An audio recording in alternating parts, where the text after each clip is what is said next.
നമുക്ക് 2 കൈ വെച്ചുള്ളൊരു മൂവ്മെൻറ്റ് പഠിക്കാം. ആദ്യം തന്നെ മുഡ്ഗർ മിഡ് ലൈനിൽ ഹോൾഡ് ചെയ്യുക. നോർമലി ഹോൾഡ് ചെയ്യണ പൊസിഷനിൽ ഹോൾഡ് ചെയ്യുക.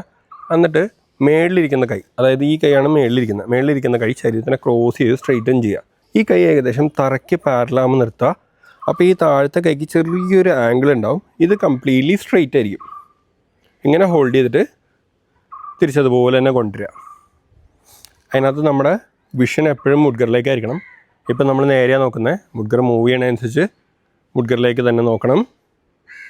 അറ്റത്ത് കൊണ്ടുപോയി നേരെ അതുപോലെ തന്നെ തിരിച്ചു വിടണം. ഇതൊരു 10 കൗണ്ട് ചെയ്ത് കഴിഞ്ഞിട്ട് നമ്മൾ പയ്യെ ഗ്രിപ്പ് ചേഞ്ച് ചെയ്യുക. മറ്റേ കൈ മേളിൽ പിടിക്കുക. അത് മേളിൽ പിടിച്ചിട്ട് ഓപ്പോസിറ്റ് ഡയറക്ഷനിലേക്ക് മൂവ് ചെയ്യുക. മൂവ് ചെയ്യുമ്പോൾ മുഡ്ഗറിലേക്ക് തന്നെ നോക്കണം. നേരെ തിരിച്ചു കൊണ്ടുവരണം. ഒന്നുകൂടെ അതുപോലെ തന്നെ മൂവ് ചെയ്യണം. തിരിച്ചു കൊണ്ടുവരണം. ആ മൂവ് ചെയ്യുമ്പോൾ നോക്കേണ്ട കാര്യം എന്ന് പറഞ്ഞാൽ മേളിലുള്ള കൈ പാരലായിരിക്കണം, തറയ്ക്ക് പാരലായിരിക്കണം. താഴത്തെ കൈക്ക് ചെറിയ ആംഗിൾ ഉണ്ടാവണം. ശരീരം തിരിയണതനുസരിച്ച് നമ്മൾ നോക്കുന്നതും തിരിയണം. ഈ ഒരു മൂവ്മെൻറ്റ് ശരിക്കും ഹെൽപ്പ് ചെയ്യുക എന്ന് പറഞ്ഞാൽ നമ്മുടെ കോർഡിനേഷനൊക്കെ ഹെൽപ്പ് ചെയ്യും. വേറൊരു മൂവ്മെൻറ്റ് പഠിക്കാനും ഹെൽപ്പ് ചെയ്യും. അപ്പോൾ ഇത് പ്രാക്ടീസ് ചെയ്യുക. നമുക്ക് അടുത്ത ദിവസം കാണാം.